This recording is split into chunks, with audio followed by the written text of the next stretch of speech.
I spent 18 years raising her son as my own. At graduation, he thanked his mom's work husband, then joked, and the guy who just paid the bills. A week later, he called, "Dad, Harvard says the $250,000 payment is overdue. Did you forget?" I said, "No, I finally remembered. My name is Marcus." And for 18 years, I was the man behind the curtain, not the star, not the story, not the face anyone would remember when they told the version of events that made them look best. I was the infrastructure. The load-bearing wall that nobody photographs when they post pictures of the beautiful house. Let me tell you what that actually looked like in practice, because I think people hear a phrase like that, and they nod politely and they move on, and they do not fully understand the weight of what I am describing. I packed the lunches, every single one.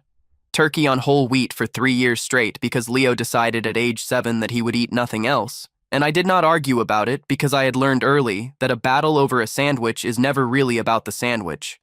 I sat in every waiting room. The orthodontist appointments that ran 40 minutes behind schedule. The pediatric urgent care visits on Sunday evenings when every other option was closed. The school conferences where teachers said Leo was bright but easily distracted. And I leaned forward in those undersized plastic chairs and asked the right questions because I had already read 2 books on the subject, so I would know what the right questions were. I was the one awake at 3 in the morning when Leo was 5 years old, and he came padding down the hallway in his dinosaur socks, trembling and white-faced, convinced that a shadow on his bedroom wall was something alive and watching him. I did not tell him to go back to bed. I followed him into his room, and I sat on the floor next to his small mattress with a flashlight, and I showed him, angle by angle, exactly what was casting the shadow. A coat on a hook. Nothing more. He fell back asleep holding my hand. I sat there on that floor for another 20 minutes just to be certain. I am telling you this because I want the full picture to exist somewhere before I tell you what I did. I want it on record. Diane and I had been together since Leo was 3. She was sharp and charming, and she had a way of making you feel like the only person in the room that I later understood she deployed the same way a contractor uses a good power tool, efficiently and without much sentiment.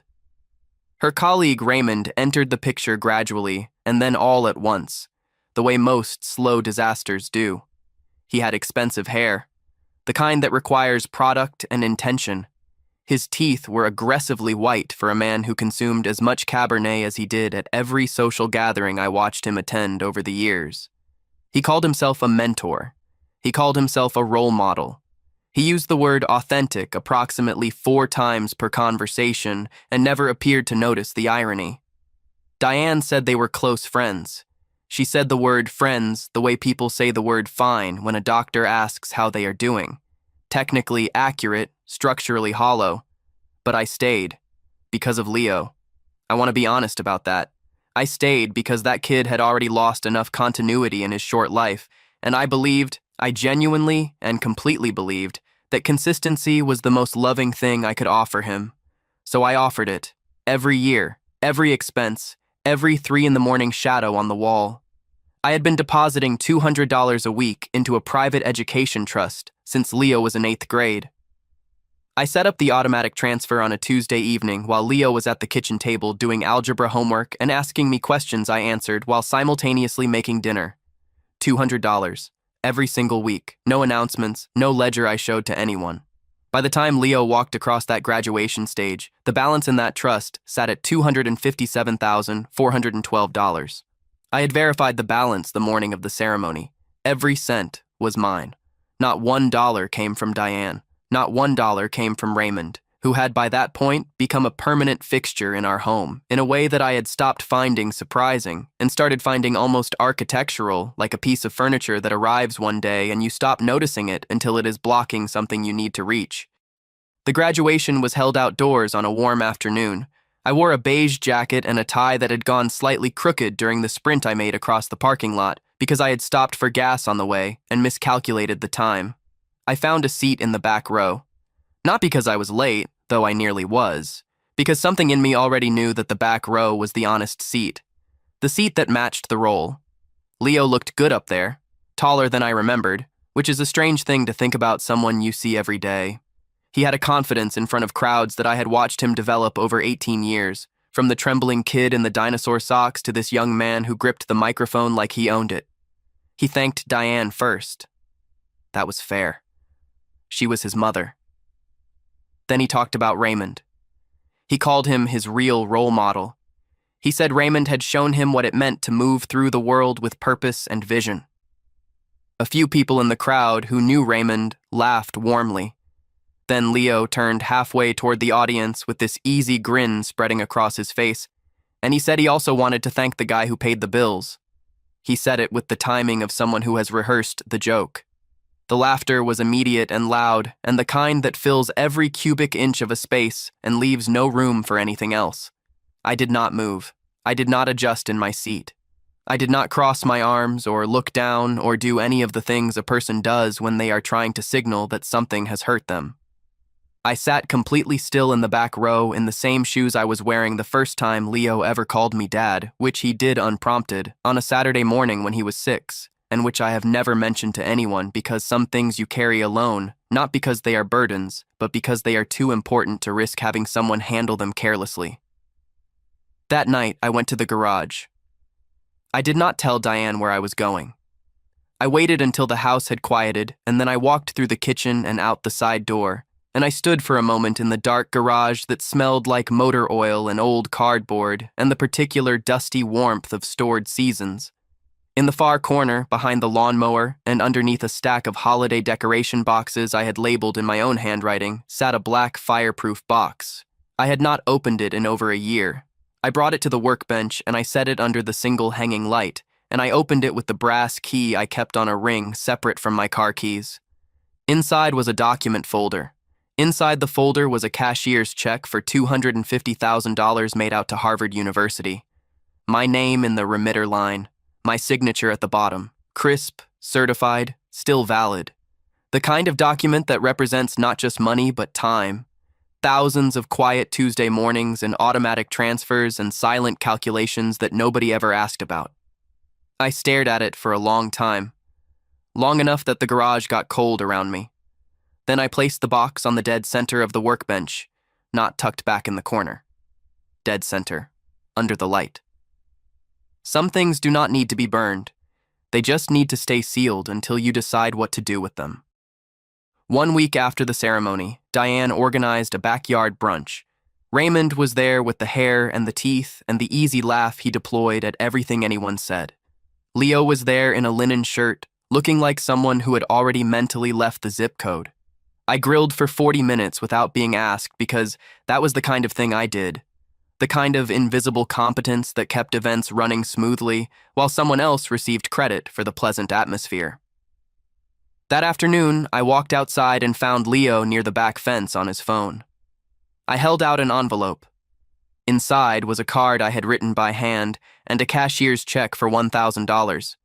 A gesture of genuine goodwill, a door left open. He took the envelope the way you take a menu from a host when you already know you are leaving. He folded it once and pushed it into his back pocket without breaking eye contact with his phone.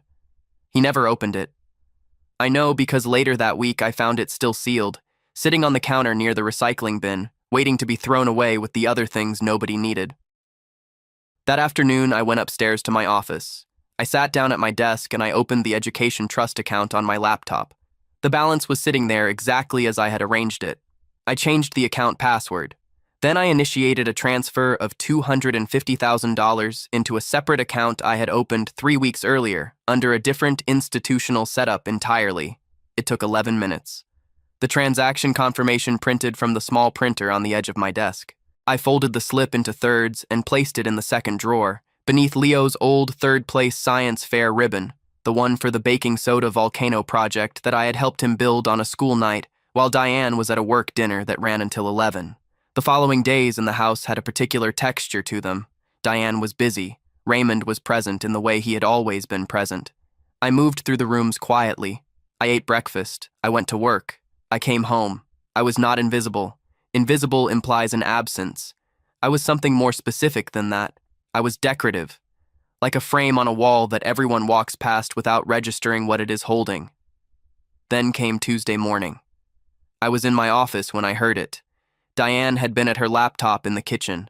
The sound was not a gasp, exactly. It was a sharp, controlled inhale, the sound of a person whose mind has just received information it was not prepared to process. Then silence. Then I heard the distinct sound of a trackpad clicking twice, then a third time, refreshing a page, refreshing it again. She called Leo. I could hear her voice from where I sat, not the words, but the register. Measured, but tight at the edges. Whatever Leo said made her pause. Then she called me. The phone rang twice, and I picked up. Her voice came through exactly as I had expected it to. Controlled. Precise. She said that Harvard was showing a final notice for the second tuition installment, that the payment had not cleared, and that I had committed to handling it. She said there had to be an error somewhere. She said this in the voice she used when she wanted to sound reasonable while actually bypassing the question of who made a mistake and moving directly to the question of how it gets fixed. Then, Leo was on the line. Speakerphone. His voice had that easy steadiness, the same casual register he had used at the microphone when he delivered his joke to the crowd. He said, "Dad, did you forget to send the payment?" I leaned back in my chair. Outside the window, a neighbor's sprinkler was running. I watched the arc of water catch the light for a moment before I answered. "No," I said. He waited a beat. "So you did send it?" "No," I said again. "I did not forget." The silence that opened up after that was not the silence of confusion. It was the silence of comprehension arriving. Slowly, and then all at once. I said, "I finally remembered." And then I told them exactly what I had remembered. I told Leo that I remembered being in the garage the night of his graduation, holding a check for $250,000 that I had spent 4 years saving for him. I told him I remembered the back row. I told him I remembered the joke, not with bitterness in my voice. I want to be precise about that. I was not performing anger. I was not making a scene. I was simply providing him with a complete account of the transaction he had unknowingly participated in. I told him I had moved the funds, that the Harvard payment would not be coming from me, that the account no longer held his name in any capacity, and that I wished him every success, genuinely and without condition, but that I would not be funding the next chapter of a story in which I was the punchline. Diane started talking. Her voice climbed. She said I was being vindictive. She said this was about her and Raymond and had nothing to do with Leo.